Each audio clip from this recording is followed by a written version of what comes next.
फ़लस्तीन आज फिर लहू लहू है और वक्त मुंतज़िर है कि फिर कोई सलाहुद्दीन अयूबी उठे और फ़लस्तीनियों को इसराइल के जुल्म से, सितम से निजात दिलाए। हमास के गैर मुतवक्के हमले ने इसराइल को हिला कर रख दिया। गजा से रॉकेटों की बारिश, इसराइल के मुख्तलिफ इलाकों में आग लग गई। इंडिया कहता है जी कि हम अपने ब्रह्मोस मिसाइल भेजना चाहते हैं ताकि हम जो इसराइल है हमास को सबक सिखाए कि आलमी ताकतों को ये बिलखते सिसकते मजलूमों की आवाज सुनाई नहीं दे रही, अंधे हो गए, बहरे हो गए, ना देख रहे हैं ना सुन रहे हैं। आलमी हालात क्या हैं? आलमी हालात, मुस्लिम उम्मा, OIC इजलास, ये बयानात, ये तो किसी ना काम के हैं ना किसी काम के रहे। ये कश्मीर पर देख लें, ये लीबिया पर देख लें, ये शाम पर देख लें, ये इराक पर देख लें, ये फ़लस्तीन पे देख लें, इनका कोई किरदार नहीं होगा। इसराइल हमास से भारी कीमत वसूल करना चाहता है, लेकिन इसराइल को ये मालूम नहीं है कि वो इस जुल्म और जबर की कीमत कई दहाइयों से चुका रहे हैं। अब तो इसराइल की कीमत चुकाने का वक्त करीब आ रहा है। अब इसराइल अपनी खुद मुख्तारी के नाम पर वो कुछ कर जाएगा जो वो बरसों से करना चाहता है। लेकिन हिंदू लावारिस, मतलब हिंदुओं का कोई सपोर्टर नहीं है। वो बुत परस्त हैं, वो कोई सपोर्टर नहीं है, कोई उनका रहनुमा नहीं है।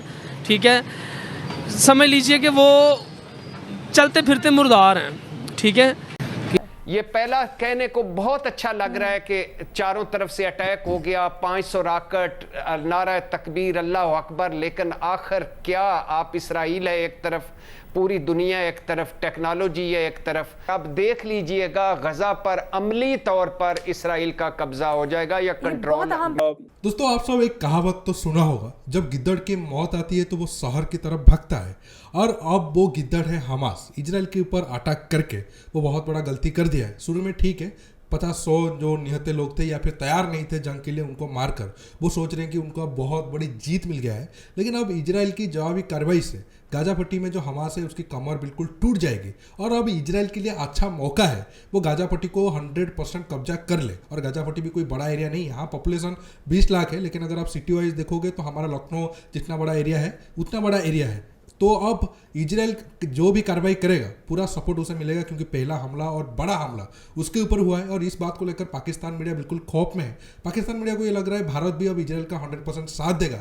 जरूरत पड़ने पर भारत ब्रह्मोस मिसाइल भी दे सकता है, लेकिन ये इतना आसान भी नहीं है। हम डिस्कशन करेंगे आखिर में, क्या भारत इजराइल को कोई बड़ा मिलिट्री सपोर्ट दे पाएगा या फिर ये जो जंग शुरू हुआ है आगे आने वाले टाइम में ये कहाँ जाएगा। लेकिन मैं रिक्वेस्ट करूंगा आप कंप्लीटली पाकिस्तान मीडिया का वीडियो देख लीजिए और ये वीडियो को ज़्यादा से ज़्यादा लाइक शेयर करना बिल्कुल मत भूलिए। दोस्तों, मैं 3000 लाइक का उम्मीद रख रहा हूँ। मुझे उम्मीद है आप सब ये वीडियो पर ठोक के लाइक करोगे। जारी बात है, इंडिया अपने ब्रह्मोस मिसाइल चाहता है हालात को गरमाने के लिए, माहौल को गरमाने के लिए, लेकिन जारी बात है उन्होंने कोई भेजने तो थोड़े ही हैं इस हवाले से। लेकिन उनकी जितनी अच्छी दोस्ती है इसराइल के साथ, इसराइल अगर चाहे तो वो कहेंगे हाँ जी ठीक है। और लेकिन बिकॉज इसराइल एंड फ़लस्तीन दोनों ये समझते हैं, इसराइल एंड इंडिया ये दोनों समझते हैं that both of these countries have to face a Muslim resistance, so we need to, जिसे कहते हैं ना, completely इनको एक eliminate कर देना चाहिए। मैं समझता हूँ कि सऊदी अरब ने एक जो एफर्ट शुरू की थी उसको आगे चलना चाहिए था। ये जिन एक्टर्स ने भी इसको हालात को ख़राब करने की कोशिश की है, ठीक है, उन्होंने बड़ी ज़्यादती की है। अब होगा यही कि इजराइल जो है वो दोबारा कोई करेगा तो हालात फिर ज़्यादा मारेगा। उनके पास ताकत है, इंटरनेशनल सपोर्ट है, यूनाइटेड नेशंस है, सिक्योरिटी काउंसिल है, वो आपको उड़ा के रख देंगे। अगर 2020 में जो पूरी दुनिया इसराइल के साथ है, अमेरिका इसराइल के पीछे है, मुस्लिम ममालिक अपने अपने जुगाड़ों और में लगे हुए हैं, अरब ममालिक फ़लस्तीन को तकरीबन भुला चुके हैं। हालत ये है कि सऊदी अरब ने $2 मिलियन जो सालाना इमदाद थी वो 2 साल से बंद की हुई है फ़लस्तीन की। जी बताएं कि इसराइल क्या कहता है, हमें बताएं। कुछ नहीं कहता तुम्हें, भी तो ना मौलवियों के पीछे। नहीं, उर्दू में थोड़ा सा क्या कर रहा है इसराइल? फलस्तीनियों के ऊपर क्या कर रहा है वो तो कुछ भी नहीं करता, तो कर दे वो अपना भी नहीं कर रहा, बस ये जो भी नहीं नाम कर दे। अच्छी तस्लीम कर बैठे हैं, तुम ना करो। आपने इसराइल को तस्लीम कर लिया, आप पाकिस्तान में खड़े हो गए। तो ये जाकर देखो कितने अच्छे लोग हैं, कितने प्यार से मिलते हैं, इतनी अच्छी खूबसूरत औरतें हैं, देख के दिल खुश हो जाता है। तुम हम ही बैर पे हो। अच्छा, नहीं, वो बहुत अच्छे हैं, इसलिए मुसलमानों पर जुल्म कर रहे हैं। ਉਹ ਕੋਈ ਨਹੀਂ ਜ਼ੁਲਮ ਕਰਦਾ ਉਹ ਫਲਸਤੀਨੀਅਨ ਨਹੀਂ ਉਹਨਾਂ ਨੂੰ ਖਲੋਣ ਦਿੰਦੇ ਨੈਟ पे देखो ना क्या हो रहा है नेट पे देखो वो यकतरफा भांजे ने ਤੁਹਾਨੂੰ वो एक साइड का कौन सा नहीं यकतरफा? देखे जो मैंने ये नहीं देखा कि फलस्तीन इसराइल की औरत को फलस्तीनियों ने उठाया हो कुछ भी नहीं। अब देखिए बनी इसराइल जो हैं और इंडिया जो हिंदू जो हैं वो बनी इसराइल को अगर सपोर्ट कर रहे हैं वो ये नहीं जानते हिंदू लावारिस हैं। अगर देखा जाए बनी इसराइल भी साहिब नबी हैं, ठीक है, जनाब इब्राहीम की उम्मत है वो, लेकिन उनको ये नहीं पता कि जो मुसलमान हैं, मुसलमान एक ऐसी कौम है।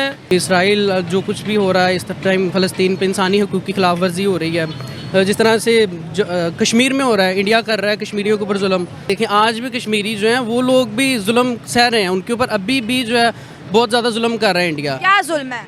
उनके ऊपर उनके पास इंटरनेट है, हर चीज का जुल्म होता तो हमारे पास भी वीडियोस आती ना। आर्टिकल के बाद तो हमने नहीं देखा कुछ ऐसा। देखिए ना ये सब चीज़ें नहीं दिखाई जाती ना, वहाँ पे पाबंदियाँ, वहाँ पे जो है इंडियंस को लाया जा रहा है, दूसरे शहरों से वहाँ के ट्रांसफ़र कर रहे हैं लोग। जब प्राइम मिनिस्टर नरेंद्र मोदी का दूसरा टेन्योर है, उसने कहा made in India, made in India, made in India पे प्रमोट किया। हमारे वजीर आजम हम चोर हैं, हम चोर हैं, हम चोर हैं, तो हमने एज अ चोर अपनी पब्लिसिटी की, उन्होंने एज अ ब्रांड पब्लिसिटी की, तो फर्क तो पब्लिसिटी में है ना। हमारा स्टैंडर्ड उनके स्टैंडर्ड में फर्क यही है। देखिए पाकिस्तान का फिलहाल देखिए जो ग्राउंड रियलिटी है, पाकिस्तान का इंडिया के साथ बिल्कुल भी मुकाबला नहीं है किसी भी तौर पे।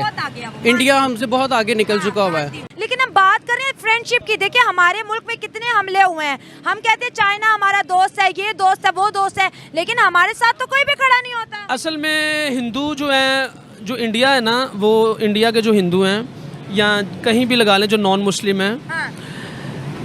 वो उनकी मुसलमान के साथ जो लागतबाजी है, स्पेशली इंडिया की जो है, स्पेशली जो इंडिया की है, ये 1947 जब कायदे आज़म जनाब रहमतुल्लाह अलैह उन्होंने जब से ही पाकिस्तान अलहदा हुआ है, वो बनी इसराइल थोड़ी थे, कायदे आज़म साहब बनी इसराइल थोड़ी थे, वो मुसलमान थे ना। कुछ उस वक्त की जो है वो जो दिल में उन्होंने बुग़्ज़ रखे थे, चलते आ रहे हैं। ऐसा नहीं करना चाहिए था हमास के लोगों को, लेकिन बहरहाल ये किया जा रहा है। और एक फौजी औरत जिसको मारा गया है, उसकी डेड बॉडी को लेकर, ना सिर्फ डेड बॉडी को लेकर बल्कि उसके कपड़े वगैरह भी उन्होंने हटा दिए हैं। और वो वीडियो जो है वो सोशल मीडिया पर मौजूद है, जिसको देखकर आप अंदाजा लगा सकते हैं कि किस किस्म का जुनूनी और किस किस्म का वहां पे जो है हंगामा और लड़ाई झगड़ा चल रहा है। दोस्तों अब मैं इस वीडियो में 3 पॉइंट पर डिस्कस करूंगा। हमास ने अब इजराइल पर अटैक क्यों किया, जबकि मिडिल ईस्ट में इजराइल, सऊदी अरब, अमेरिका, भारत बड़े देशों ने मिलकर पीस डील पर साइन करने वाले थे, या फिर एक तरह से कह सकते हो इजराइल और सऊदी अरब के बीच रिश्ता नॉर्मल होने जा रहा था। दूसरा पॉइंट है, जब हमास ने इतने बड़े अटैक करने की तैयारी की तो दुनिया का सबसे बड़ा या फिर सबसे ताकतवर स्पाई एजेंसी मोसाद क्या कर रहा था, उन्हें क्यों पता नहीं चला। तीसरा सवाल है, अब क्या भारत आने वाले टाइम में इजराइल को कोई मिलिट्री सपोर्ट दे सकता है, क्या ब्रह्मोस मिसाइल दे सकता है। ये सारे पॉइंट पर डिस्कशन करेंगे। आते हैं पहले पॉइंट की तरफ। देखिए इजराइल और सऊदी अरब अगर मिल जाते तो उस एरिया में बहुत बड़ा एक तरीके से कह सकते हो जो पावर ऑफ बैलेंस है वो अनस्टेबल हो जाता। खासकर टर्की और ईरान को ये चीज़ पसंद नहीं था।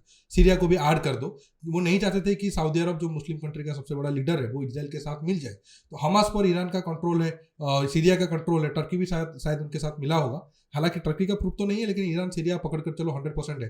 तो ये दोनों मिलकर हमास को कहेंगे अटैक कर दो, ताकि जब इजराइल जवाबी कार्रवाई करेगा तो वो एक के बदले 100 मारेगा। अब इजराइल के 100 या 50 लोग मरे हैं, तो कम से कम 10-15 हज़ार हमास के लोग या फिर पैलेस्टाइन में गाजा स्ट्रिप में वो लोगों को मारेगा। तो ये अटैक के बाद इजराइल और सऊदी अरब के बीच जो पीस डील होने जा रहा था वो तो नहीं हो पाएगा, क्योंकि सऊदी अरब के अंदर भी लोग सवाल उठाएंगे, वो हमारे मुसलमान भाइयों को इतना मार रहे हैं, तुम इजराइल के साथ क्यों जा रहे हो।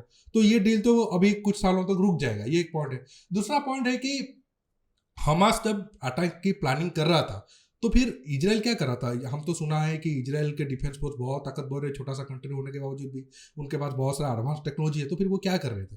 देखिए सच बताऊं, मुझे लग रहा है कि शायद इजराइल ये जानबूझकर होना भी देना चाह रहा था, नहीं तो इजराइल के नज़र में कभी भी ये अटैक नहीं छीन सकता। क्योंकि आप देखो मल्टीपल लेयर पर ये लोग फेल्योर हुए हैं। 5000 रॉकेट इनके बॉर्डर पर आ गए, इनको पता नहीं चला।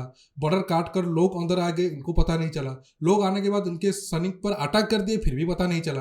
अटैक करने के बाद वो सैनिक बैकअप मंगाए होंगे, ये भी उनको पता नहीं चला। इतने सारे फेल्योर एक साथ कभी भी नहीं हो सकता है। अब आप कहोगे इजराइल क्यों जानबूझकर ऐसा करने दिया होगा। देखिए ये मेरा पॉइंट ऑफ व्यू है। ऐसा हो सकता है क्योंकि नेतन्याहू पर इजराइल में बहुत सा मतलब 1-2 साल से बहुत बड़ा प्रोटेस्ट हो रहा था, और वो प्रोटेस्ट में ना सिर्फ सिविलियन बल्कि उनके मिलिट्री के लोग जो रिटायर हो गए थे या फिर सर्विस में थे, उनके सुप्रीम कोर्ट जज के लोग, बहुत कुछ लोग शामिल थे। तो एक तरीके से हम कह सकते हो इजराइल के अंदर भी ऐसे एक ग्रुप बन गया था जो मतलब नेतन्याहू के खिलाफ थे।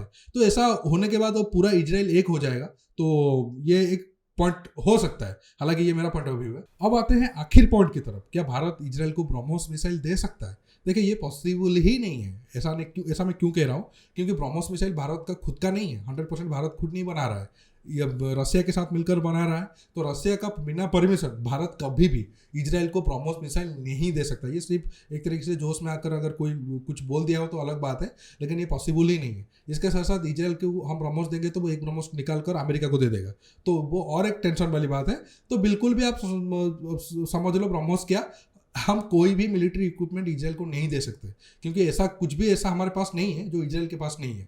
हमारे पास जो भी हथियार है उससे एडवांस इजराइल के पास है या फिर बराबर का है। तो मिलिट्री वाइज हम कुछ मदद नहीं कर सकते। हाँ, अगर हम डिप्लोमेटिकली सपोर्ट दे सकते हैं वो अलग बात है। दोस्तों आज के टॉपिक में बस इतना ही। आपको ये वीडियो कैसा लगा नीचे कमेंट बॉक्स में कमेंट करके बताइए, और ये वीडियो को ज़्यादा से ज़्यादा लाइक शेयर करना बिल्कुल मत भूलिए।